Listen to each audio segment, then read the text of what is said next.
Então desejo novamente uma boa tarde a todas e a todos que estão ligados. Em particular desejo boa tarde e que corra tudo bem ao Sr. Presidente do Conselho de Administração da Agência Lusa, que finalmente já conseguiu ficar online e mantém-se, não é, António?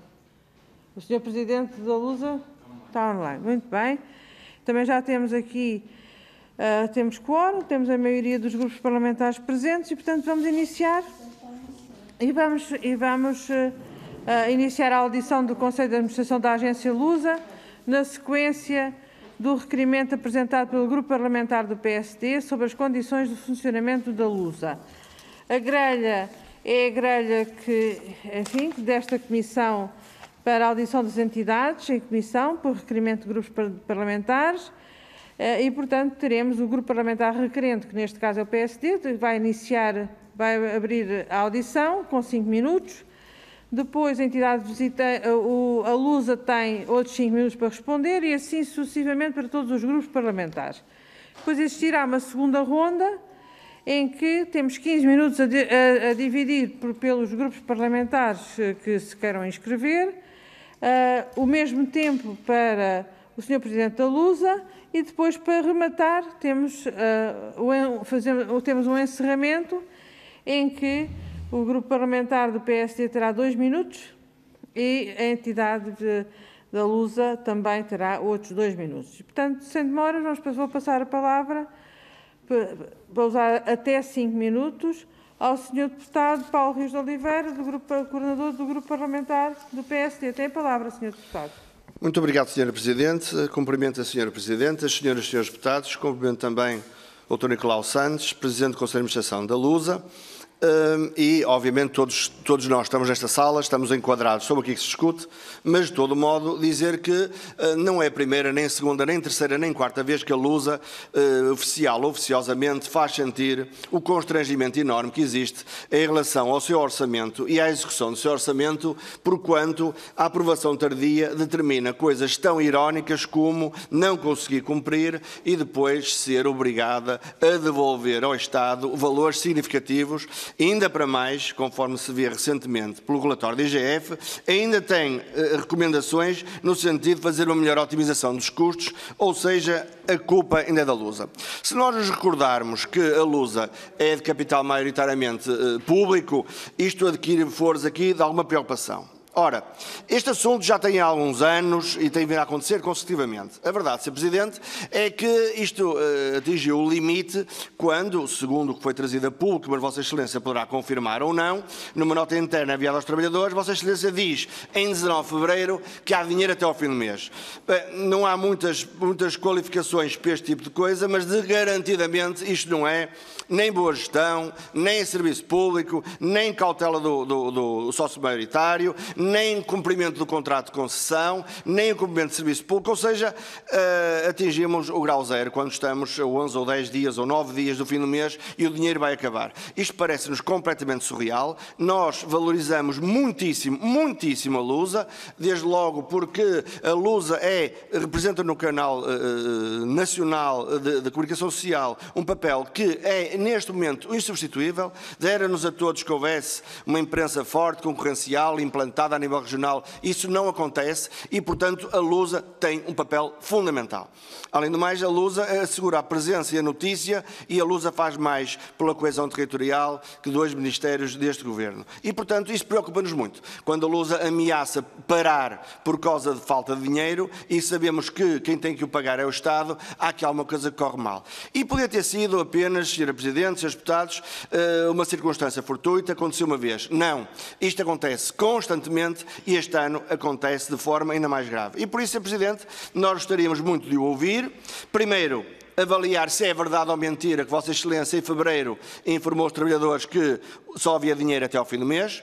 Se confirma também que o Sr. Joaquim Carreira, diretor da área de suporte à agência, também terá dito em janeiro que a empresa tinha tesouraria para 1 mês e meio, ou seja, se isto esteve mesmo para acontecer, se é que não está para acontecer, que medidas é que Vossa Excelência tomou para chegarmos até aqui, porque eu não acredito que tenha sido por distração da Lusa, se distração houve, foi de alguém, de quem, quais foram todas as diligências que a Lusa fez no sentido de regularizar esta situação. Segundo, como é que a qualifica, Vossa Excelência, dado que estivemos no limite de me poder pagar as suas contas correntes, e também que compromissos é que tem da parte do Governo de que este assunto não só vai ser resolvido, mas como vai ser obviado nos próximos anos.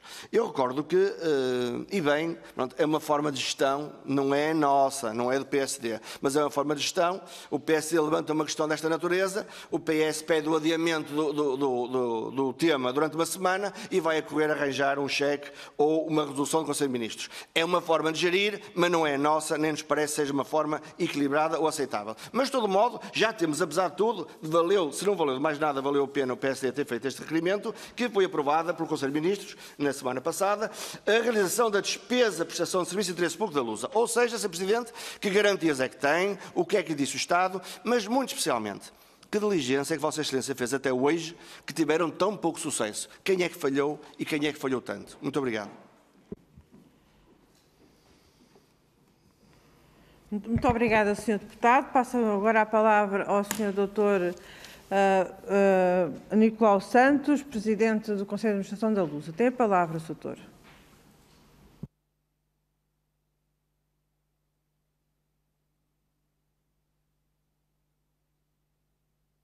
Terá que ligar o microfone agora. E começar de princípio, se não se importar.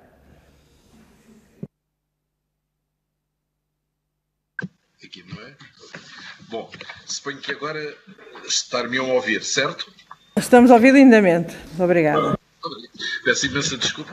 Tem uma luz aqui atrás, hoje aqui, veja lá se consegue resolver isto. Bom, o que eu gostava de... Assim está muito... Acenda. Isso, pronto, é melhor, apesar de tudo.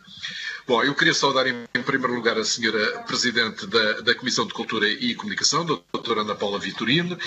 Quero saudar também os senhores deputados e as senhoras deputadas por esta oportunidade da Lusa esclarecer este tema, e quero saudar as perguntas, enfim, agradecer as perguntas do senhor deputado Salles de Oliveira relativamente a isto, e sabendo que foi o PSD que pediu esta audição. Eu preparei um pequeno papel, enfim, vou lê-lo, e que acho que dá resposta às questões que foram colocadas pelo Sr. Deputado. Portanto, eu gostava de sublinhar, em primeiro lugar, que as declarações do Sr. Diretor da área de Desporto da Lusa, o Dr. Joaquim Carreira, foram proferidas a 21 de janeiro, num encontro com a Comissão de Trabalhadores, onde eu também estava presente, e na altura espelhavam a situação da tesouraria da agência nesse momento. Ou seja, efetivamente, em 21 de janeiro, nós tínhamos em tesouraria disponibilidades até meados de fevereiro. Ora, muito bem, isto foi, como disse, no dia 21 de janeiro. No dia 22 de janeiro, deu entrada na conta da Lusa o valor de 604 mil euros, que era o valor referente à atualização da inflação relativo ao contrato de programa assinado entre o Estado e a agência para o período 2017-2019, que era um pagamento que a agência reclamava, que nunca tinha sido ainda acertado e que, portanto, que chegou exatamente nessa altura, ou seja, no dia seguinte a esse encontro e a serem divulgadas estas declarações. Mas, entretanto, eu devo dizer que no dia 23 de 11 de 2020, portanto, ainda em novembro de 2020, o Sr. Secretário de Estado do Tesouro me tinha feito chegar um ofício dizendo que nós não tínhamos dado conta, não tínhamos identificado a transferência realizada pelo Estado de mais de 600 mil euros de atualização de inflação. Ao que eu, nesse mesmo dia, enviei uma carta ao Sr. Secretário de Estado do Tesouro, dizendo-lhe que, efetivamente, ele teria decidido que essa verba fosse transferida e paga à Lusa, mas, efetivamente, ela não tinha dado entrada nos cofres da Lusa. E, portanto, não deu até ao dia 22 de janeiro de 2001, onde, efetivamente, entrou. Ora, a partir desse momento, a partir do momento que tivemos essa verba, a Lusa tem necessidades para fazer face aos seus compromissos de cerca de 1.200.000 euros por mês. A partir do momento em que tivemos essa verba de mais de 604 mil euros, ficámos com disponibilidade para pagar os compromissos da Lusa até ao final de fevereiro.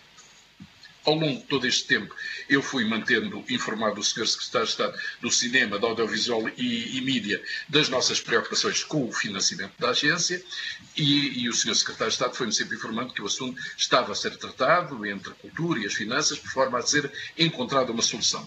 Essa solução terá surgido precisamente na quinta-feira de semana passada, no dia 25, quando houve uma resolução do Conselho de Ministros que, e agora vou citar, autoriza a realização de despesa pela prestação de serviço de interesse público a cargo da Lusa, Agência de Notícias de Portugal, pelo cumprimento das obrigações de serviço noticioso e informativo de interesse público. E, portanto, esta resolução do Conselho de Ministros vai resolver o problema de financiamento da Lusa nos próximos tempos e tudo indica que servirá para financiar a Lusa até ao momento em que seja validado pelo Tribunal de Contas, que seja validado precisamente o acordo o novo acordo que vai ser assinado entre a Lusa e as tutelas relativamente ao triênio agora são 6 anos, 2021-2027.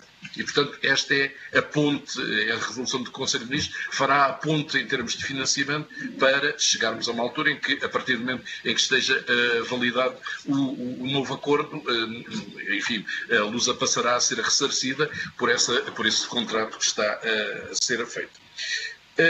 De qualquer maneira, e enfim, respondendo às preocupações do Sr. Deputado Salles Oliveira, eu gostava de dizer o seguinte. Eu acho que esta situação que ocorreu em 2016, em que a Lusa não teve contrato com o Estado, em 2019, que a Lusa não teve contrato com o Estado, ou seja, houve resoluções do Conselho de Ministros, mas não um contrato formal, demonstra, do meu ponto de vista, que é necessário encontrar um outro modo de financiamento da agência que não o Orçamento de Estado. Em primeiro lugar, esta dependência acarreta normalmente um atraso significativo na aprovação dos orçamentos anuais da agência, como disse o Sr. Deputado, que só podem ser validados, portanto, os orçamentos da Lusa só podem ser validados depois de ser aprovado o orçamento do Estado, depois de ser validado, enfim, também a lei do enquadramento orçamental, e só depois disso é que a Lusa pode validar o seu próprio orçamento. Só para ter uma ideia, por causa destas restrições, o orçamento da Lusa em 2016 foi aprovado em setembro desse ano. Em 2017 foi aprovado em junho.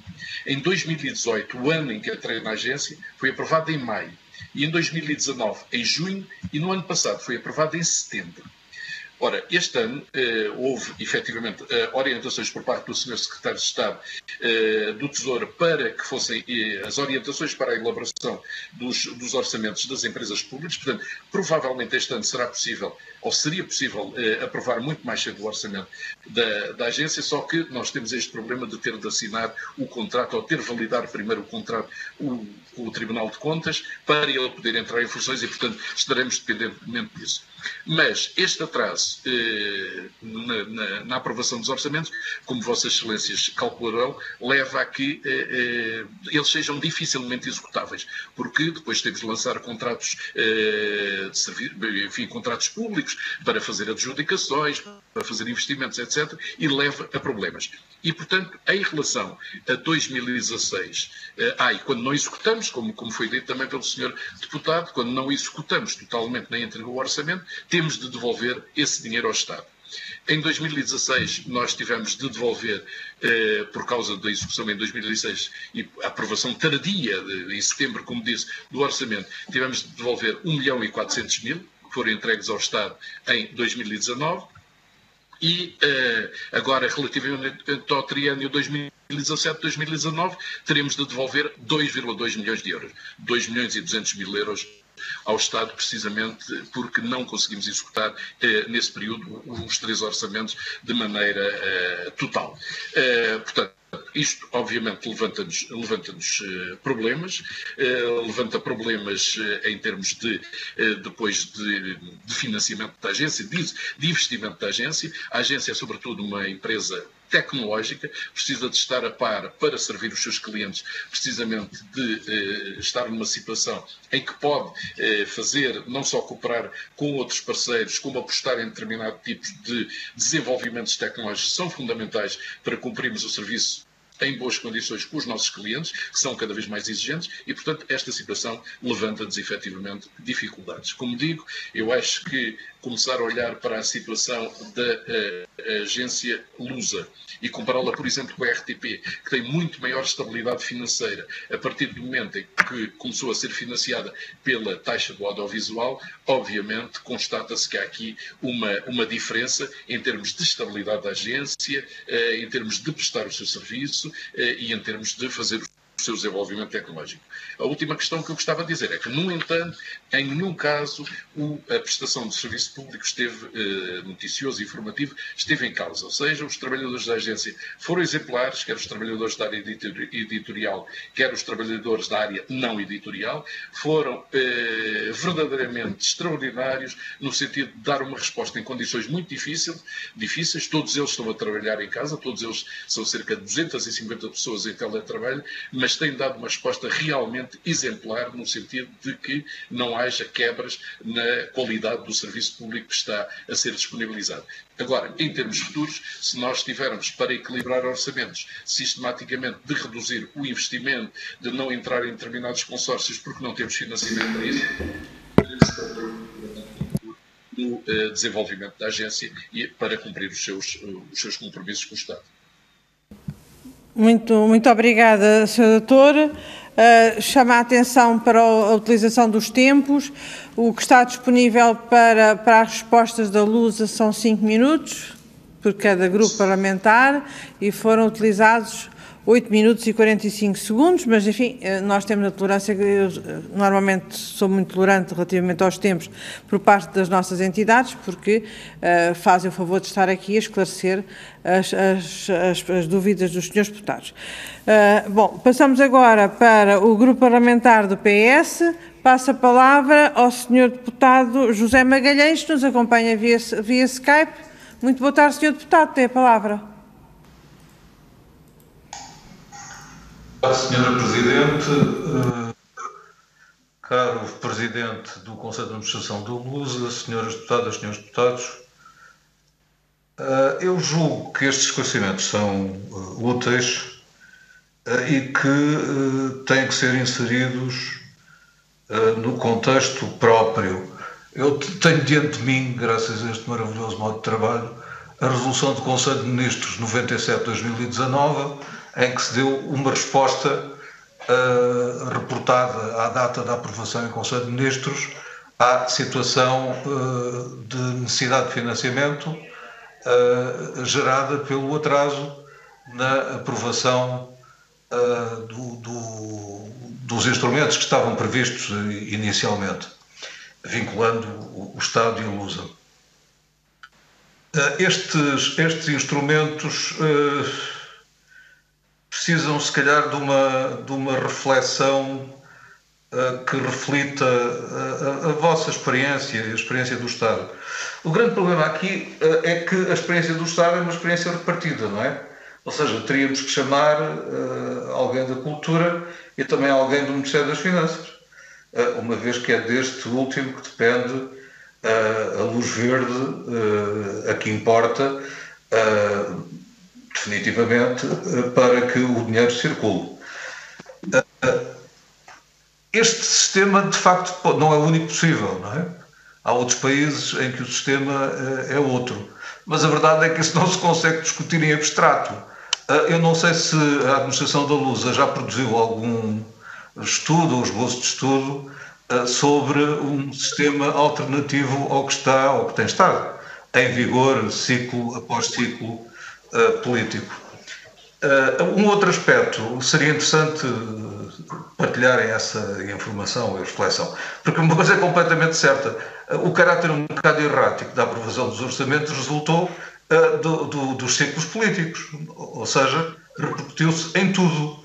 Não está na nossa mão de determinar que não haja eleições ou que as eleições sejam num dia fixo, porque não são, dependem de muitos fatores.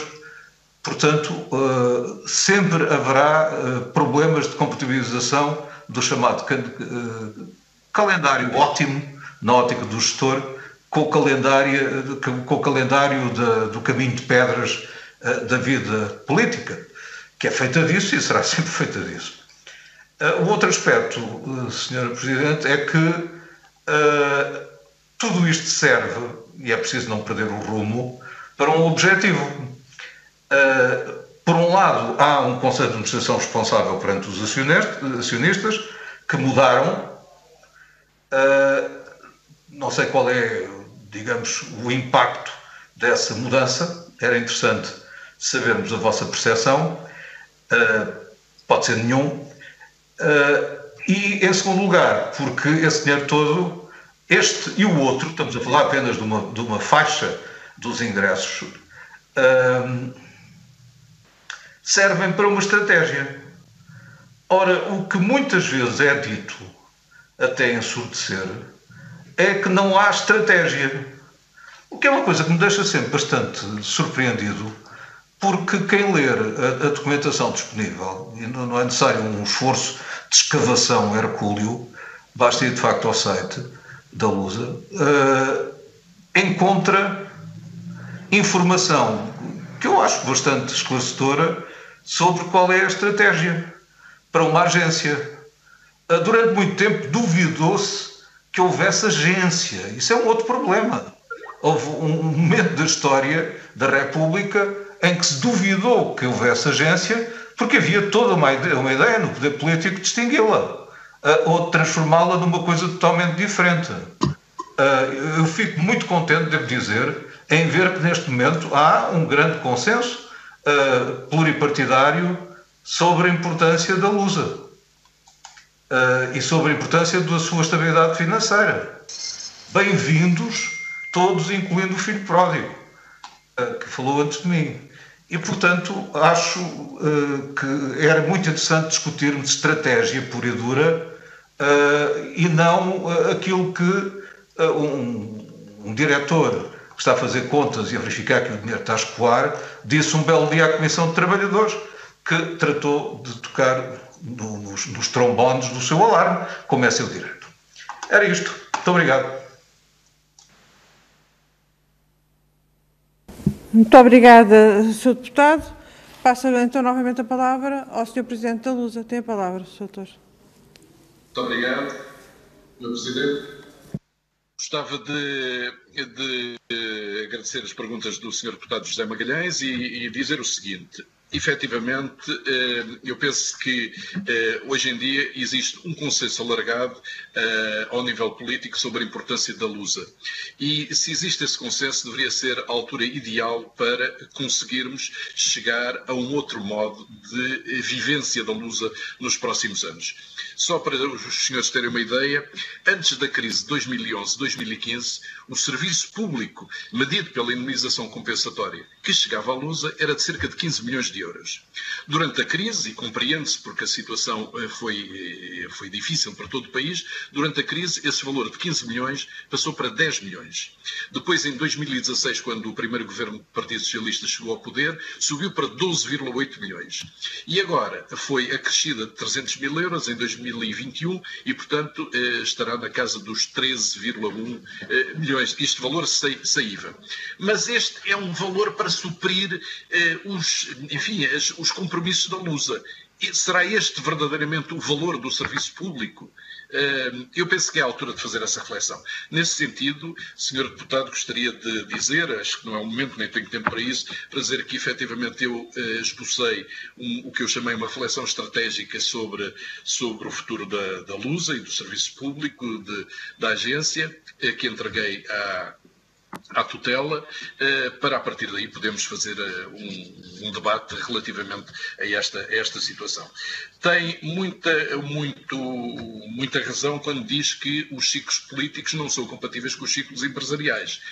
Em 2019, eu, no princípio do ano, comecei a avisar que era necessário discutirmos um novo contrato, programa da Lusa com o Estado, e foi-me dito claramente que, como havia eleições em outubro, o Governo não se sentia confortável para fazer esse novo contrato-programa, senão depois das eleições. Como é evidente, depois das eleições ficou demasiado pouco tempo para se conseguir fazer um contrato que fosse validado em tempo útil pelo Tribunal de Contas e depois, em 2020, foi necessária então a resolução do Conselho de Ministros para resolver a situação.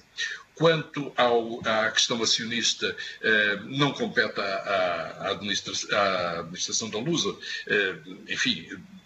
é uma questão dos acionistas, não é uma questão da administração da Lusa. À partida, a mim pessoalmente parece-me que não há, na essência, não muda nada, porque o Estado continua a ser o detentor da maioria do capital da Lusa e, portanto, continua a ter poder de decidir o que fazer relativamente à agência. É evidente que se houver, depois desta alteração acionista que está programada, se houver eventualmente mudança do novo acionista para um outro acionista, que pode não ser nacional, e eventualmente as coisas passam a ser um pouco diferentes. Mas isso são cenários futuros que não me quero alongar. Só uma última questão, eu dizia, para mim é muito claro, desde que cheguei à agência há 3 anos, que eu defini uma estratégia para a agência, boa ou má, uma aposta muito clara nos países de língua oficial portuguesa, nos países africanos de língua oficial portuguesa e em Macau.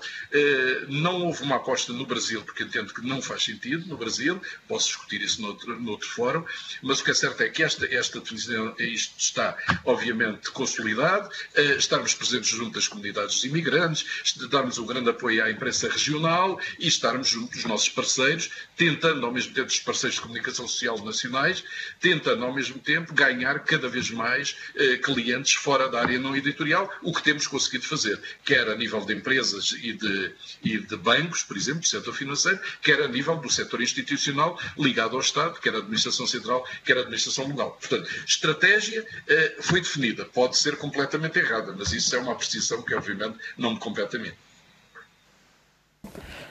Muito obrigada, Sr. Presidente. Vamos agora passar para o Grupo Parlamentar do Bloco de Esquerda. Tem a palavra o Sr. Deputado Jorge Costa, que nos acompanha via Skype. Boa tarde, Sra. Presidente. Boa tarde também, Dr. Costa. Já tivemos... Queria ver se conseguia pôr a imagem. Ok.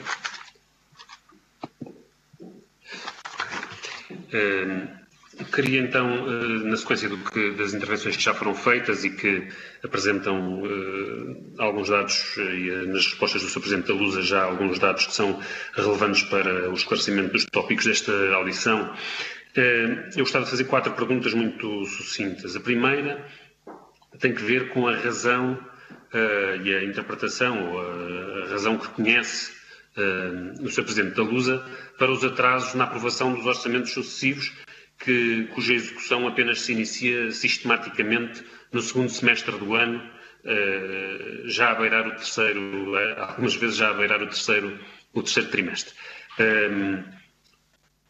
Queria que o Sr. Presidente nos explicasse que razões é que tem tido, explicadas pela tutela ou intuições acerca disso, para que estes atrasos sistematicamente se verifiquem, com um prejuízo para a atividade normal da Lusa e impossibilitando a execução das próprias verbas que estão definidas em função das necessidades que assim ficam por resolver.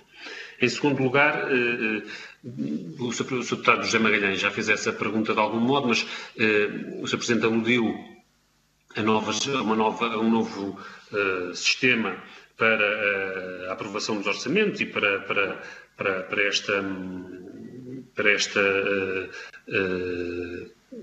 este funcionamento regular da Lusa em termos da sua capacidade financeira e da articulação do seu financiamento com a tutela. E eu perguntava ao Sr. Presidente da Lusa quais são os contornos de um tal sistema, que reflexão é que existe já no âmbito da Agência de Notícias sobre o modo como isso deveria funcionar. Em terceiro lugar, queria perguntar, considerando que, apesar de ter aumentado a dotação da Lusa, a dotação financeira da Lusa, depois dos cortes drásticos que foram feitos durante o governo PSD-CDS, apesar dessa dotação já ter aumentado significativamente ao longo dos últimos anos, ela ainda se mantém abaixo do que era a capacidade financeira da Lusa para cumprir a sua missão de serviço público antes da crise do corte, digamos, que foi aplicado em 2011. E, portanto, eu perguntava, considerando isso, considerando que ainda estamos aquém dos patamares de financiamento que existiam anteriormente, quais são os impactos desse desinvestimento na atividade da Lusa? Ou seja, o que é que a Lusa deixa de fazer por não ter ainda recuperado, o Bloco de Esquerda propô-lo, é bom lembrar, ainda recentemente, por ainda não ter recuperado os níveis de financiamento que tinha no pré-Troika. Finalmente, o Sr. Presidente acaba de nos dizer que a alteração da acionista não muda nada porque o Estado se mantém, digamos, como acionista maioritário. Mas que outra coisa sucederia se pudesse vir a transformar-se a entrada de um novo acionista numa presença de capital estrangeiro na estrutura acionista da Lusa. Essa questão não é nova, ela surgiu publicamente, surgiu aliás e curiosamente nos jornais do próprio grupo económico que agora se tornou o único acionista privado praticamente da Lusa ao comprar a parte da empresa, o Grupo Bell. O Grupo Bell, num dos seus jornais, ou melhor, um dos jornais do Grupo Bell, deu a notícia de que a agência F teria um conjunto de protocolos em curso e em preparação com a agência Lusa e que isso poderia ser a antecâmara de uma entrada no capital da agência. Bom, imagino que o Sr. Presidente da Lusa não pretende aqui especular acerca das possibilidades de uma entrada futura do capital da agência F na Lusa. Mas pergunto-lhe que protocolos são esses e o que é que já hoje é realidade neste processo, ou seja, que nova relação ou que novas linhas de trabalho e de articulação existem hoje entre a agência Luz e a agência F, que possam ser interpretadas à luz que estariam na base dessa notícia, porque é muito preocupante que possa desenhar-se no horizonte a entrada de uma agência de notícias, de uma agência espanhola que terá a sua agenda própria, mas que certamente não é a agenda do Serviço Público Nacional, que cumpre funções de soberania, inclusivamente de relações internacionais de Portugal, em termos de comunicação social e com a independência que é devida, mas que cumpre uma função de soberania essencial, que é a que a agência Lusa desempenha. Portanto, isto não nos parece que seja uma matéria pouco preocupante e antes que as coisas aconteçam é bom saber o que é que realmente já aconteceu e está a acontecer e, portanto, pedir-lhe algum esclarecimento sobre esses protocolos e sobre essa colaboração que se estaria desenvolvendo entre a Lusa e a agência F. Muito obrigado. Muito obrigada, Sr. Deputado. Passo novamente a palavra ao Sr. Dr. Nicolau Santos. Tem a palavra, Sr. Doutor. Muito obrigado. Muito obrigado ao Sr. Deputado pelas perguntas que coloca. Tem sido uma deixar de com a Lusa, que tem acompanhado enfim, a evolução da agência. Em relação às 4 questões, eu diria, quanto ao primeiro ponto, atrasos na aprovação dos orçamentos. Como disse, o orçamento da Lusa só pode ser aprovado depois de ser aprovado o orçamento do Estado e de ser aprovada e estar em vigor a lei do enquadramento orçamental. Só depois disso é que nós podemos aprovar o nosso orçamento, porque temos uma série de indicações que vêm da lei do enquadramento orçamental que é preciso plasmar no nosso orçamento. E, portanto, muitas vezes isso entra pelo ano fiscal em vigor adentro e leva a que nós, enfim, estamos no final da cadeia e, portanto, temos aprovações tardias. Como digo também, acontecem situações que derivam de final do contrato com o Estado e é preciso renovar esse contrato ou fazer um novo contrato, mas isso depois tem uma série de timings que passam não só por debates com a tutela para estabelecer o novo contrato, como passa depois pela aprovação do Tribunal de Contas, que também tem os seus tempos para analisar e sobre os quais, e em relação aos quais ninguém pode atuar e, portanto, tem de se esperar que o Tribunal de Contas valide esse novo contrato. E, portanto, tudo isto contribui para atrasar o funcionamento normal que eu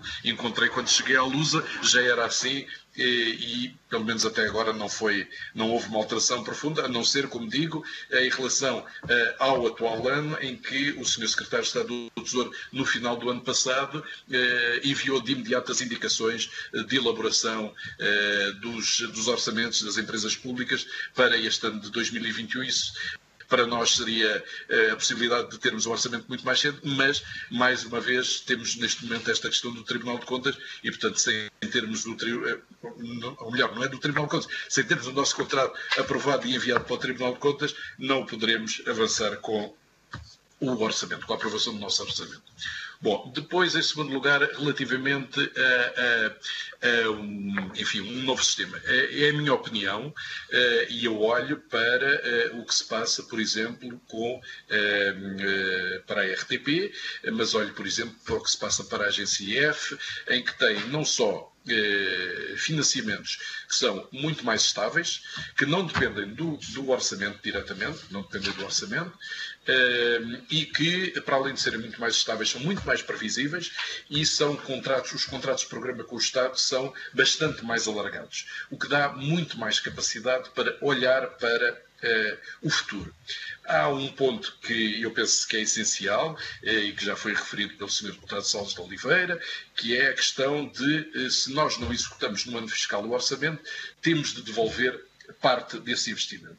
Pois nós propusemos, penso que é uma ideia que nós propusemos e que faria algum sentido, é que fosse possível que, se não conseguirmos executar o orçamento no ano fiscal, pudesse reverter essa verba para um fundo tecnológico, para, enfim, o que se queira chamar, modernização tecnológica, como se queira chamar, no sentido precisamente de continuar a fazer esse tipo de investimentos. É algo que também daria, em termos de modernidade da agência, daria um forte impulso àquilo que se tem vindo a fazer. Só para ter uma ideia, relativamente ao terceiro ponto, que são a questão da dotação da LUSA, do que vale o serviço público, por exemplo, eu, quando cheguei à agência, um dos problemas que estava em cima da mesa é, eventualmente, nós conseguirmos mudar o nosso sistema operativo, não porque ele não funcione muito bem, funciona, mas não nos dá grandes, é a propriedade de uma empresa grega, e não nos dá grandes possibilidades de nós fazermos desenvolvimentos comerciais ou que possam ter interesse comercial em cima desse sistema. E, portanto, colocou-se a ideia de que talvez fosse bom nós termos um sistema mais aberto, em vez de um sistema tão fechado, para avançar nesse sentido. Pequeno problema, o investimento era de cerca de 1 milhão de euros e, obviamente, com as restrições, as limitações orçamentais e a necessidade de lançar concursos internacionais com tão pouco tempo em cada ano fiscal, não era execuível fazer esse investimento. E, portanto, foi deixado para trás. O sistema operativo atual continua a funcionar muito bem, mas desenvolvimentos que nos permitam crescer nas receitas próprias, isso aí é bastante mais difícil. Finalmente, na questão da alteração acionista, nós temos estreitos laços com a Agência IF, colaboramos em vários projetos editoriais a nível europeu, consórcios que fazemos, umas vezes eles a liderar, outras vezes nós. Portanto, temos excelentes relações do ponto de vista administrativo e editorial. Eu sei que, em relação à minha antecessora aqui na agência, a Presidente, a doutora Teresa Marques, houve troca de correspondência em que, na altura, a Agência F se mostrava interessada, eventualmente, ter uma participação no capital da Agência Lusa. Acontece que, entretanto, a Agência F muda com regularidade, por parte dos governos, muda com regularidade de presidente. E, portanto, eu já conheci 2 presidentes da Agência F e, portanto, não sei se os objetivos hoje em dia são exatamente os mesmos, se não. O que é certo é que a mim não me chegou nenhuma manifestação de interesse neste momento, desde que estou cá, há 3 anos, de que a Agência F queira entrar no capital da Agência Lusa, mas, efetivamente, também li aquilo que o Sr. Deputado também leu, que, eventualmente, poderemos estar numa situação em que o novo acionista, ou, enfim, o acionista que tomou agora uma posição maioritária na Lusa, possa estar, eventualmente, interessado em vender a sua participação a alguém, seja a Agência F, seja a outra, mas isso é uma mera especulação, enfim, relativamente àquilo que eu li nos jornais. Muito obrigada, Sr. Presidente. Passamos agora ao Grupo Parlamentar do Partido Comunista Português. A Sra. Deputada Diana Ferreira, por favor.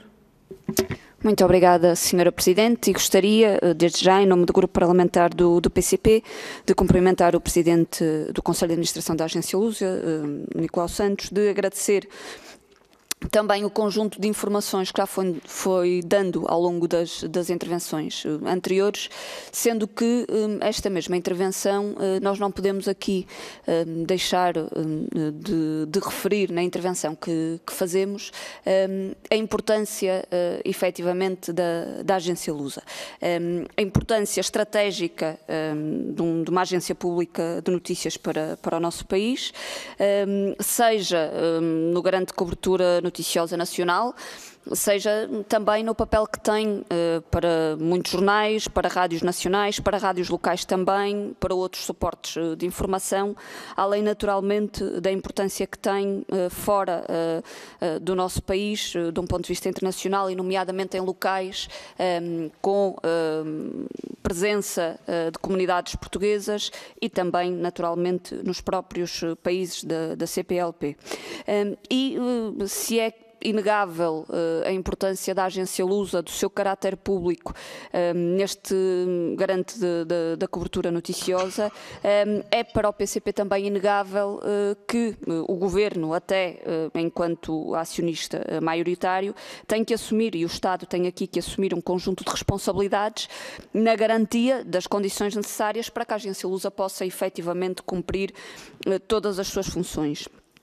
Em várias dimensões, e que incluíamos aqui, ou referíamos só de uma forma breve, 4 dimensões, seja na questão da garantia dos meios humanos necessários para a cobertura noticiosa em todo o território nacional, sem os vínculos laborais precários, já foi feito também esse avanço, seja também na cobertura noticiosa no estrangeiro, como também referi, seja no cumprimento dos direitos laborais e remuneratórios dos trabalhadores da agência Lusa, e nomeadamente nos que estão previstos no acordo de empresa, seja também, no que há pouco ainda também falava, que era na garantia da adequação, no fundo, de um ponto de vista tecnológico, do conjunto das condições que a agência Lusa precisa para desenvolver também a sua atividade, e também tem sido muito nesse sentido que o PCP tem desenvolvido uma intervenção muito continuada, nomeadamente no que se refere ao reforço da indemnização compensatória da agência Lusa, que já aqui percebemos, pela intervenção também que foi tida, que ainda não recuperou sequer aqueles que eram os montantes da indemnização compensatória de 2011, faltando aqui, neste momento, se apontei bem, a referência é aproximadamente 13 milhões de euros, sendo que em 2011 estaria acima dos 15 milhões de euros. Eu gostaria só aqui de lembrar que no atual orçamento foi proposto por parte do PCP também um reforço da indemnização compensatória, ficando esta indemnização compensatória acima dos 21 milhões de euros, integrando também neste valor 1,5 milhão que foi aprovado no Orçamento do Estado para 2020 e que não foi ainda na sua totalidade transferido para a agência Lusa. Pedia também que confirmasse esta informação, ou seja, receberam 600 mil euros no início do corrente ano, no fundo, mas falta ainda, naquela que foi também uma norma do Orçamento do Estado para 2020, a transferência do remanescente para atingir 1,5 milhão de euros, que pretendia, além de compensar as matérias da inflação, como também aqui já referiu, que pretendia também garantir à Lusa aquelas que foram, no fundo, os acréscimos associados à regularização dos vínculos precários dos trabalhadores, mas garantir também a compensação pela devolução dos 492 milhões de euros que a agência Lusa também, em 2019, estava obrigada a devolver, enquadrado também nestes valores que aqui referiu deste triênio 2017-2019, que totaliza 2,2 milhões de euros. Eu lembrava aqui também, e esta proposta na altura foi rejeitada com os votos contra o PS e com a abstenção do PSD. Lembrando aqui também que uma questão que o Dr. Nicolau Santos aqui colocou no âmbito da modernização tecnológica corresponde exatamente a uma proposta que o PCP apresentou no Orçamento do Estado para 2020. A criação de uma linha de modernização tecnológica para a agência Lusa, em que esse mesmo valor era estabelecido entre o Estado e o Conselho de Administração da agência Lusa, e que o remanescente do valor não executado em cada um dos anos reverteria exatamente para essa linha de modernização tecnológica, para que a Lusa pudesse fazer todos os investimentos dos quais necessita, não é? no exercício das suas funções, mas também para garantir que nenhum valor que é de direito, digamos assim, da agência Lusa, sairia das suas mãos. Porque se há efetivamente um valor de indenização compensatória, se há um plano de atividades e se há um conjunto de valores associados a esse plano de atividades que a Lusa se compromete a cumprir, se a aprovação desse mesmo plano não é de todo imputável à agência Lusa, porque resulta efetivamente de atrasos da tutela num conjunto de matérias, naturalmente que a agência Lusa, não tendo condições de executar o plano de atividades por força do atraso da sua aprovação, por razões que não são imputáveis à agência Lusa, não pode ficar sem esse mesmo valor, e o que nós entendemos, e foi também esse instrumento que tentamos criar no Orçamento do Estado para 2020, para que a agência Lusa ficasse efetivamente sempre com o valor da indenização compensatória que lhe era atribuído, e garantindo também que em nenhum momento, em ano posterior, esse valor da própria indenização compensatória era também ele diminuído. Infelizmente, mesmo para terminar, Sra. Presidente, infelizmente também esta proposta não foi aprovada da mesma forma que as outras. Mais de 6 minutos, como sabe, são 5. São 5. Eu vou mesmo terminar, Sra. Presidente, e colocarei o resto das perguntas na segunda ronda, Muito que ainda bem, haverá exatamente. uma segunda ronda, mas queria também perceber se estas eram soluções que ajudavam à situação da agência Lusa. Muito obrigada, Sra. Deputada. Eu peço a atenção para os tempos, porque de facto nós não podemos, se cada um das pessoas dos senhores deputados que fizeram uma intervenção utilizarem bastante mais tempo, no total vamos ter muito mais tempo. Muito bem, e passo agora novamente a palavra ao senhor doutor Nicolau Santos, por favor. Muito obrigado.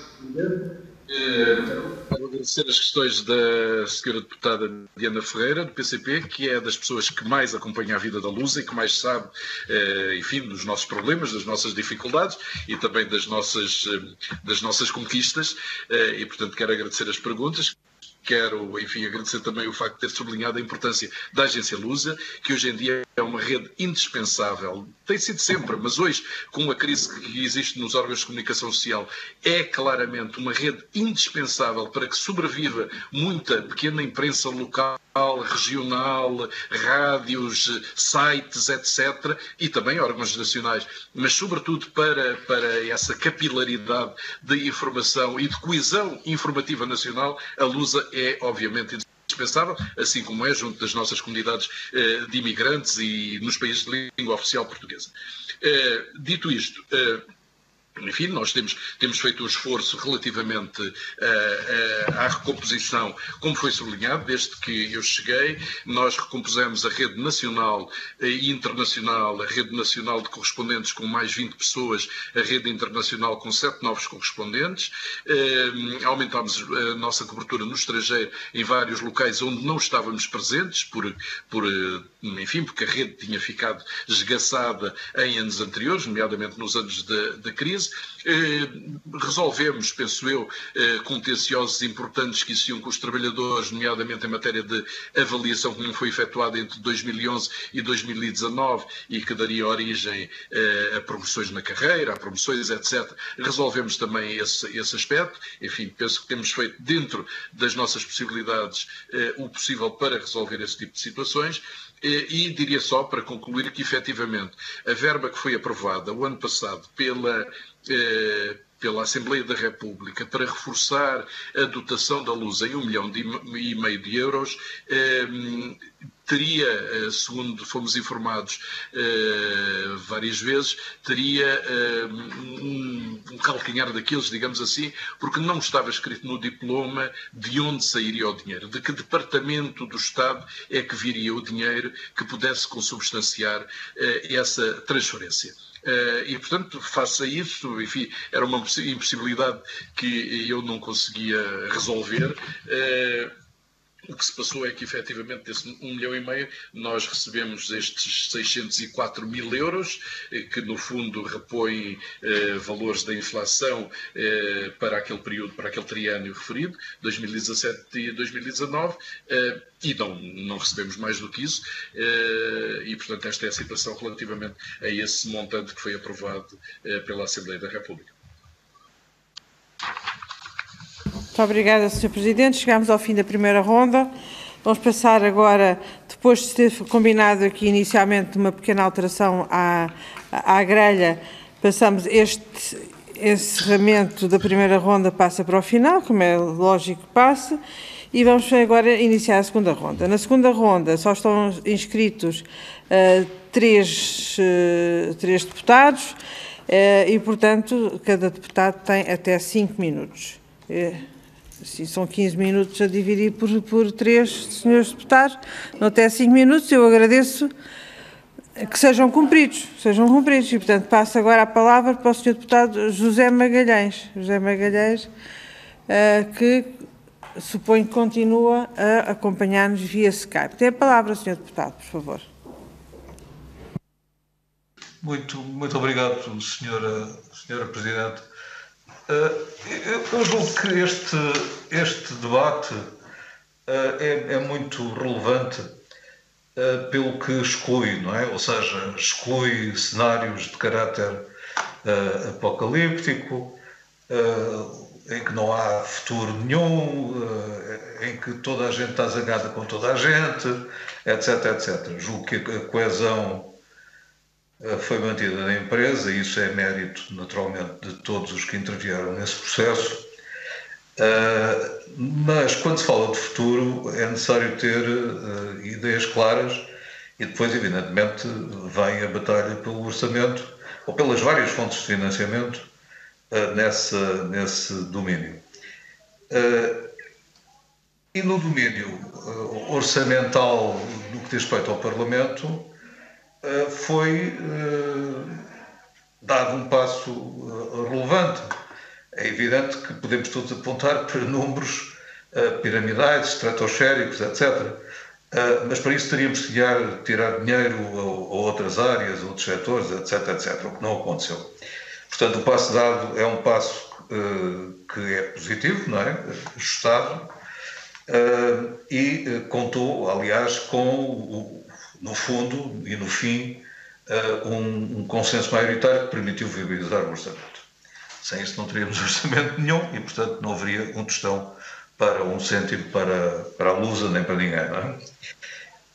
O que fica por discutir, e é esse o ponto que me chama a atenção agora, é uma coisa que está pouco nas mãos da administração, seja ela qual for, mas que tem a ver com a estrutura acionista da agência Lusa. Porque quem fizer uma pesquisa, mesmo mal feita, ou sem grande capricho, encontra recortes de 2012, veja-se lá, em que se dá conta de que a agência F não teria em condições de comprar a Lusa, ou melhor, de comprar 45,71% do capital da Lusa pertencentes à Control Invest e ao Grupo Empresa. Foi sempre isto que esteve em causa e não aconteceu por muitas razões. E na mesma altura, portanto, já estamos há muito tempo atrás, foi admitida a hipótese então da tal do acordo de partilhas, as mais diversas, eles connosco na América Latina, nós com eles na CPLP, excetuado o Brasil, etc. Eu não fiquei com a ideia de que tenha sido dado, e estive atento, um balanço de como é que essa cooperação, como a cooperação atual, que por exemplo funciona para as fake news e bem, etc, tem tido lugar. E se pode ter lugar num grau superior. Em segundo lugar, olhando a estrutura acionista, verifica-se que, descontada a mudança de que todos sabemos, com a entrada do Grupo Bell, há entidades cuja participação no capital é simbólica RTP, uma coisa absolutamente mínima. O 1º de janeiro, que já nem existe, 0,01. O Diário do Minho, 0,01. Ou seja, são participações puramente simbólicas, sem nenhuma... A reduzida participação da RTP significa que, aparentemente, a RTP não se sente como particularmente interessada na existência de uma agência noticiosa como deve ser, e beneficiária disso. Aparentemente mantém a ideia de que deve ter uma agência lusa dentro dela, chamada RTP, RTP Notícias, que tem, através das suas sedes regionais, locais, etc., e hoje em dia com essa maravilha que é transmitir através de um Skype qualquer videochamadas de qualidade variável, e toda a gente aceita isso como normal, não é necessário mandar um homem com uma câmara e um repórter, ou uma repórter, etc., etc., para fontes ou outras. Portanto, assume-se como pouco interessada na Lusa. E essa participação no capital não é inexpressiva. Eu, tanto quanto a vejo, sempre acho escandalosamente baixa. E quanto a essa entidade chamada Notícias de Portugal, CRL, também gostava de perguntar em que é que isso se traduz. Portanto, nós temos aí um problema. Por último, nós gostávamos de ter esse documento de reflexão. Portanto, eu pedi ao Sr. Presidente que fosse pedido ao Conselho de Administração da Lusa uma cópia desse documento que circula entre a direção da Lusa, a administração da Lusa e a tutela, porque, na verdade, nós somos shareholders nessa matéria. Somos, na verdade, decisores qualificados nesse domínio. Portanto, eram estas as questões que deixava, porque julgo que, em grande parte, é delas que depende a resposta às incertezas da política. É isto. Muito obrigado. Muito obrigada, Sr. Deputado. Fica desde já solicitado ao Conselho de Administração da Lusa o documento que foi referido e que, portanto, agradecemos que seja enviado, não sendo confidencial, que seja enviado o mais... O meu está, o seu é que não sei. Eu vou repetir. Fica desde já solicitado ao Conselho de Administração da Lusa o envio do documento que foi referido, a menos que, comprovadamente, seja um documento confidencial, mas mesmo assim poderá ser recebido na Assembleia com o protocolo de confidencialidade. Passo agora a palavra ao Sr. Deputado Paulo Rios de Oliveira, do Grupo Parlamentar do PSD. Sr. Deputado Paulo Rios de Oliveira tem a palavra, por favor. Muito obrigado, Sr. Presidente. De facto, não há nada pior para a comunicação do que nós enganarmos no nome das pessoas, mas sei que não foi por mal. O meu nome é Paulo Rios de Oliveira. Sr. Presidente, já percebemos, pelo avanço que já leva esta audição, de como foi avisada, atempada e fundamentada esta audição, e o PSD andou bem em a ter requerido, porque de facto está aqui em causa é grave ou muito grave. Uma palavra prévia em relação ao Partido Socialista. Nós entendemos que o Partido Socialista vinha hoje defender uma causa indefensável ao fim de 5 anos de governo, mas confesso que não esperava tanta indigência política no conteúdo da resposta. Primeiro, o Partido Socialista coloca-se na posição de comentador desportivo e passa a apreciar os assuntos de fora para dentro, recomendando-nos a todos que nós façamos uma reflexão. A reflexão devia ser feita no governo que está lá há 5 anos. Quando o Sr. Deputado José Magalhães sugere que para o futuro, vamos primeiro olhar para o passado, porque este governo está lá há 5 anos e ainda por mais já percebemos várias coisas. A primeira é que não se tratou de uma infeliz coincidência e há atrasos sempre, quem é que não os tem. Nós estamos a falar de um assunto que vem desde 2016 e isto é tão kafkiano que o governo sabe que quanto mais tarde aprovar o orçamento, mais mentiroso ele é e mais dinheiro vai receber no fim. Bem, isto, assim, de facto, percebe-se algumas coisas, mas agrava-se a partir do momento em que foi 2016, 17, 18, 19 e nada foi feito até hoje. E quando o Partido Socialista diz ao PSD, bem-vindo ao debate, façam lá a justiça de reconhecer que o PSD, desde o primeiro dia deste mandato, tem vindo a falar da Lusa, da importância da Lusa. O PSD fez a proposta de alargamento do prazo do contrato de concessão da Lusa de 3 para 6 anos, percebendo a necessidade que ela tem de alguma estabilidade, quer orçamental, quer estratégica, quer de investimento. Imaginem os senhores, a nossa angústia a olhar para isto e dizer, mas qual investimento e qual médio prazo? A Lusa vive para respirar até ao fim do mês. Não é possível fazer investimentos. E então, a ironia de chegar ao fim do ano, não ter cumprido o orçamento por motivo que não lhe é imputável, ainda ter que devolver, e ainda ter a IGF a dar-lhe uns conselhos, umas recomendações, como se a Lusa é que tivesse andado mal ou tivesse sido menos avisada no conjunto de cursos que faz, torna isto de facto surreal. Sr. Presidente, a pergunta que lhe faço é a seguinte relativamente a esta questão. Considerando que a Lusa é uma empresa altamente tecnológica e, portanto, precisa de investimento, eu diria constante, para se manter atual, especialmente agora, já não digo para se manter atual, para se atualizar para o que nós já temos agora, a pergunta é, do ponto de vista da Lusa, qual seria, tem alguma proposta, tem alguma resposta de qual seria o orçamento adequado, sendo que ainda para mais a Lusa teve, tanto quanto sabemos, algum tipo de despesas extraordinárias, nomeadamente com a questão, se não me engano, da internalização dos precários. E, portanto, a minha pergunta é, qual é o valor de orçamento que tem, ou dito de outra forma, se lhes fosse permitido usar o orçamento que é, em tese, atribuído, se esse seria suficiente para cumprir todas as suas obrigações?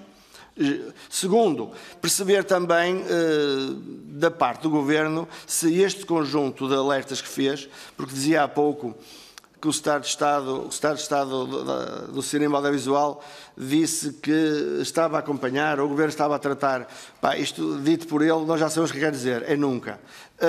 Mas perguntar-lhe com quem é que, ou se existe alguma perspectiva, alguma negociação, alguma proposta do Governo ou da Lusa, no sentido de encontrar aqui um novo modelo, ou será nessa tal reflexão futura de quem cá está há 5 anos que nós vamos encontrar a resposta para isto tudo. Muito obrigado. Muito obrigada, Sr. Deputado. Passo agora a palavra ao à Sra. Deputada Diana Ferreira, do Grupo Parlamentar do PCP. Máximo 5 minutos. Muito obrigada, Sra. Presidente, e procurarei compensar o excesso de tempo da primeira ronda e por isso vou colocar, agradecendo também a resposta às questões iniciais que o PCP colocou, avançava aqui com 3 perguntas muito concretas, que é, considerando efetivamente estas necessidades da modernização tecnológica da agência Lusa, se a solução, eu penso que sim, até porque ela foi referida pelo Sr. Presidente do Conselho de Administração, mas se a solução mais adequada é efetivamente a criação de uma linha de financiamento tecnológica direcionada para isto, servindo também esta linha de financiamento tecnológica, no fundo, como um instrumento para garantir que a Lusa nunca perde o dinheiro da sua indemnização compensatória, revertendo o dinheiro da indemnização compensatória, mesmo quando não executado no ano do plano de atividade, para esta linha de financiamento, podendo a Lusa também fazer com este dinheiro, ou garantir também um investimento do ponto de vista tecnológico com este dinheiro. Importava aqui também perceber, saber aqui um ponto de situação, no fundo, do contrato de prestação de serviços, deste há 6 anos. Há a resolução do Conselho de Ministros recentemente publicada exatamente sobre a questão do valor da indemnização compensatória, mas importava aqui perceber também o ponto de situação do contrato de prestação de serviços a ser assinado há 6 anos e perceber se há alguma perspectiva de quando é que ele poderá efetivamente ficar concluído e se também em todo este processo seja da discussão dos próprios planos de atividades, seja na garantia ou na entrega ou na atribuição, digamos assim, do valor da indemnização compensatória, se seria o ideal que tudo isto, e estamos naturalmente a colocar isto para o futuro, já não será para este ano, mas se o ideal seria que todo este processo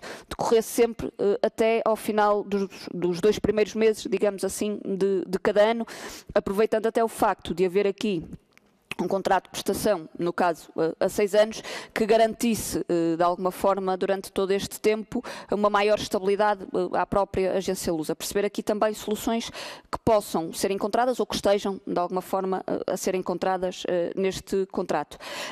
E também colocar aqui uma outra preocupação, diria eu, mais do que propriamente uma questão, que se prende exatamente com a alteração da estrutura acionista da agência Lusa.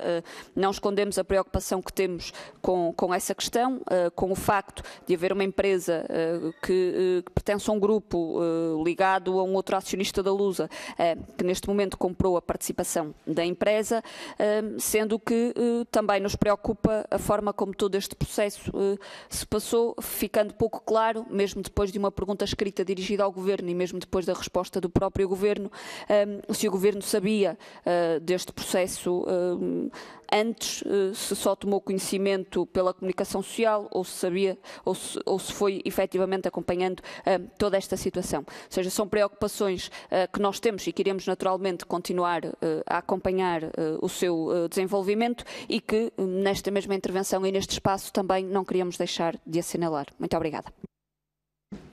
Muito obrigada, Sra. Deputada. Não registro mais pedidos de intervenção, pelo que passo a palavra desde já ao Sr. Presidente da Lusa para usar a palavra, responder ao que entender e dispõe de um máximo de 12 minutos, por favor. Muito obrigado, Sr. Presidente. Começo pelo Sr. Deputado José Magalhães e pelas questões que colocou. E, em primeiro lugar, gostava de salientar que, efetivamente, por um lado, parece-me haver um grande consenso a nível político, parlamentar, relativamente à importância da agência Lusa, e isso obviamente não pode deixar de nos satisfazer, porque efetivamente nem sempre isso terá sido assim. E eu acho que a agência Lusa tem de ser percebida como um contributo inestimável para a qualidade da democracia em Portugal e para o suporte dos órgãos de comunicação social em Portugal e também em países de língua oficial portuguesa. Temos um peso muito importante do nosso noticiário nos países de língua oficial portuguesa, em particular países africanos, e, portanto, isso faz de nós também um parceiro muito importante para esses países e para a democracia nesses países. Quanto à estrutura acionista, enfim, são duas perguntas que também, uma pergunta também foi colocada pela senhora deputada do PCP Diana Ferreira, e o que posso dizer relativamente a isso é que eu fui avisado alguns dias antes por uma pessoa do próprio grupo comprador da participação da empresa que a operação estaria em andamento, mas enfim, não tinha nenhum poder nem para inviabilizar, nem para fazer nada que pudesse obstaculizar a essa operação. Quando muito andámos, enfim, isso aliás foi público, a saber quanto no quadro da operação, quanto é que valia a participação do grupo empresa na Lusa, e enfim, o valor que lhe foi atribuído para ser comprado pelo novo acionista. Bom, o balanço da cooperação com a agência IEF tem sido, nós fizemos, como foi referido e bem, uma conferência em Lisboa, que depois seria replicada em Madrid, mas infelizmente a pandemia já não deixou, sobre fake news. Portanto, trabalhamos muito na área da desinformação, trabalhamos em projetos editoriais em que nos candidatamos a nível comunitário a projetos que a União põe à disposição nesta área, fizemos um projeto editorial, por exemplo, nas zonas ribeirinhas, para saber como é que as pessoas vivem nas zonas de fronteira entre Portugal e Espanha. Temos tido outro tipo de projetos, uns temos ganho, outros temos perdido, mas a nossa colaboração, que é uma boa colaboração, tem sido essencialmente a nível editorial e não mais do que isso. Enfim. Como disse também, os outros acionistas nossos têm pequenas participações e eu preferiria de longe que a Lusa, que pelo seu estatuto é um pouco híbrida em relação a empresas como, por exemplo, a RTP, que o Estado pudesse dar o passo em frente e comprar as posições acionistas dos privados para a Lusa se tornar uma empresa 100% pública. Acho que uma entidade como a Lusa, que presta essencialmente um serviço público de de informação e noticioso que merecia ser detido a 100% pelo Estado. Em relação ao Sr. Deputado Paulo Rios de Oliveira, que tem sido, enfim, também tem sido uma pessoa muito atenta em relação à Lusa, e suponho que se deve a ele, essencialmente, o facto de termos conseguido, e isso já está acordado, embora o novo contrato de programa não esteja fechado ainda, mas já está acordado que o novo contrato de programa vai ter 6 anos. Foi uma ideia por que me bati e que o Sr. Deputado Paulo Rios de Oliveira conseguiu concretizar, juntamente com outros grupos parlamentares que aprovaram seguramente esta iniciativa, no sentido de a Lusa ter efetivamente maior estabilidade. Estabilidade orçamental. Não é só a questão de termos o orçamento aprovado mais cedo ou mais tarde. É efetivamente estabilidade orçamental. Temos um horizonte com o que podemos contar. Sabemos que podemos fazer determinados tipos de investimentos estratégicos que não ficam por um ano. São investimentos que demoram 2, 3, 4 anos a atingir os seus objetivos. E, portanto, este tipo de estabilidade é essencial, porque, de outra maneira, é muito difícil governar a agência. É claro que eu penso que existe a ideia de que, mesmo que os nossos orçamentos, em última instância, estejam à beira de não ser concretizados, à beira de não haver dinheiro, eu acho que todos nós temos a consciência, dentro da agência, e suponho que no poder político, de que seria impensável que a agência pudesse não funcionar por falta de dinheiro. E, portanto, as soluções vão aparecendo, mas são soluções que aparecem um pouco, enfim, in extremis para resolver situações que, se tivessem sido planeadas com mais tempo, isto é, se nós tivéssemos este contrato de programa há mais anos, há mais tempo, provavelmente não andaríamos várias vezes nesta situação de afogadilho.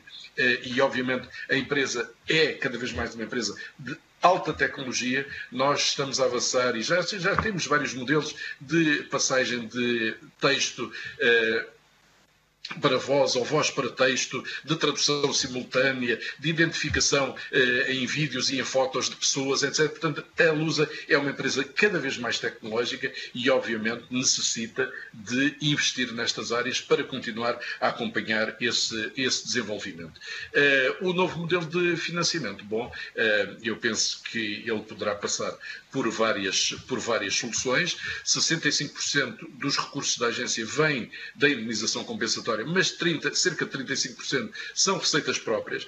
Essas receitas, do meu ponto de vista, podem aumentar, mas esse aumento existe também do ponto de vista cultural da própria agência, exige algumas mudanças, exige que se olhe para a agência como uma produtora de um serviço público de informação, sem nenhuma dúvida, essa é a sua missão principal, mas depois pode servir a clientes privados de determinadas maneiras e isso tem de ser discutido atentamente porque há quem, obviamente, conteste essa orientação e, portanto, é necessário falar sobre esta matéria. Aliás, em relação ao pedido que foi feito, eu terei muito gosto em enviar uma cópia do documento de reflexão que produzi. Esse documento está apenas nos 2 membros do Conselho de Administração e na tutela e, portanto, tem um certo nível de confidencialidade. Não é um documento público, não foi discutido dentro da agência, portanto eu terei todo o gosto de enviar, mas pedindo também alguma reserva relativamente a esse documento.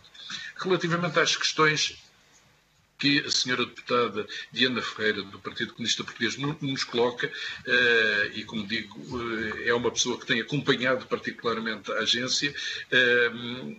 Relativamente à sua primeira questão, eu gostaria de dizer que é fundamental que a modernização da agência passe efetivamente por que nós possamos aplicar todo o dinheiro que recebemos da indemnização compensatória em investimento. Nós não estamos a gastar dinheiro em obras que não interessam ou a fazer algo que seja desperdiçar o dinheiro dos contribuintes. Não. Nós necessitamos do dinheiro da indemnização compensatória precisamente para o aplicar na modernização da agência, em novos sistemas, em novas ideias que aparecem todos os dias para desenvolver do ponto de vista editorial e claramente o futuro vai passar por aí. Nós estaremos provavelmente a caminho de cada vez mais as pessoas verem informação através dos smartphones, dos iPhones, etc. E isso é algo que nós nos temos de ir adaptando, assim como há milhentas outras solicitações, peço desculpa, que têm vindo a aparecer e à qual nós precisamos de dar resposta.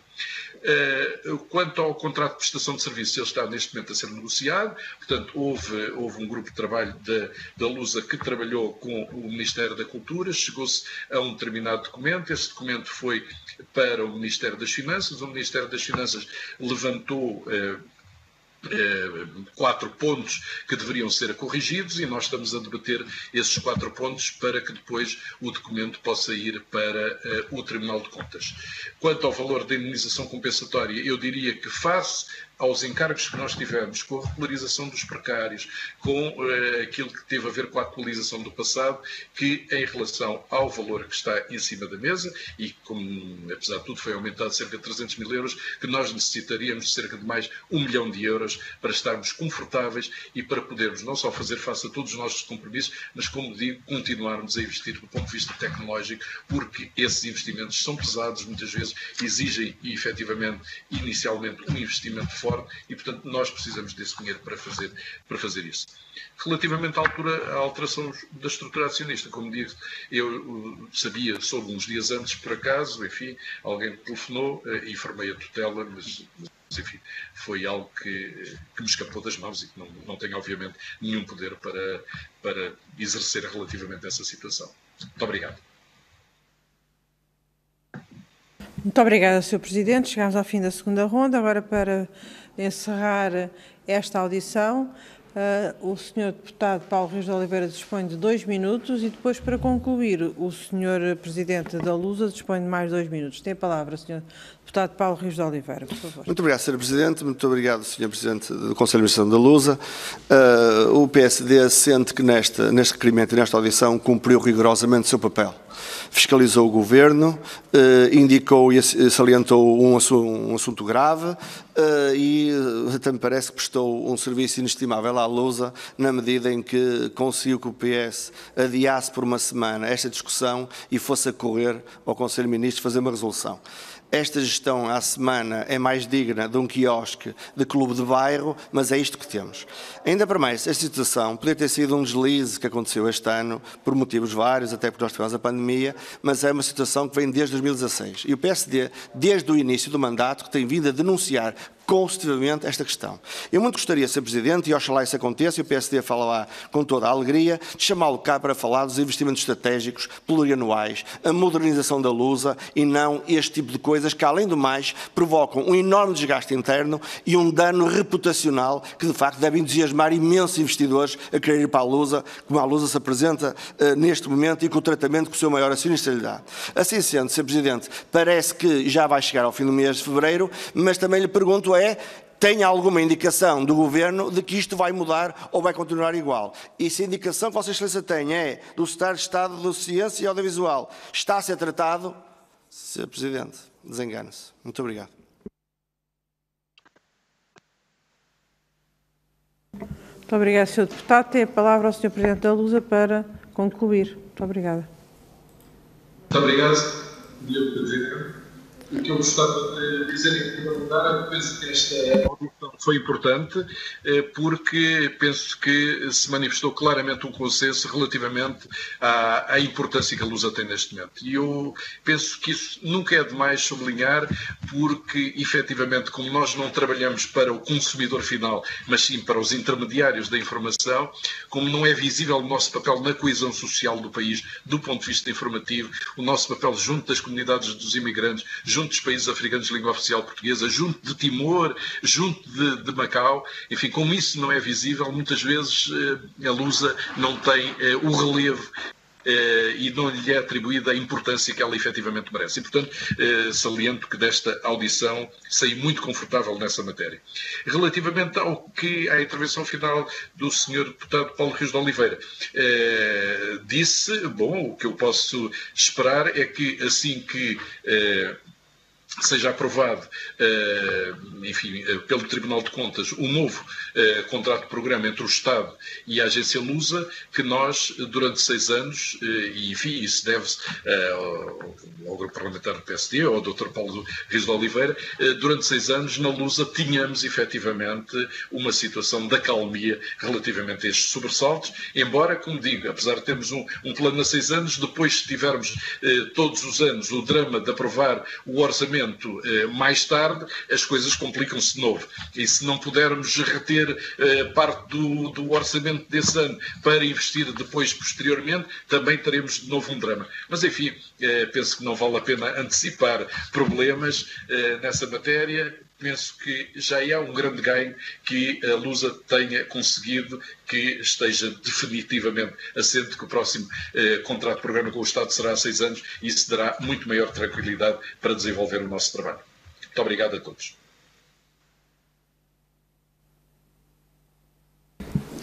Muito obrigada, Sr. Presidente. Agradeço mais uma vez a disponibilidade de Vossa Excelência para estar aqui a prestar estes esclarecimentos. Agradeço também a profundidade com que os prestou, não só os esclarecimentos relativamente às perguntas, como também ao seu posicionamento pessoal e julgo que institucional relativamente às várias matérias aqui colocadas.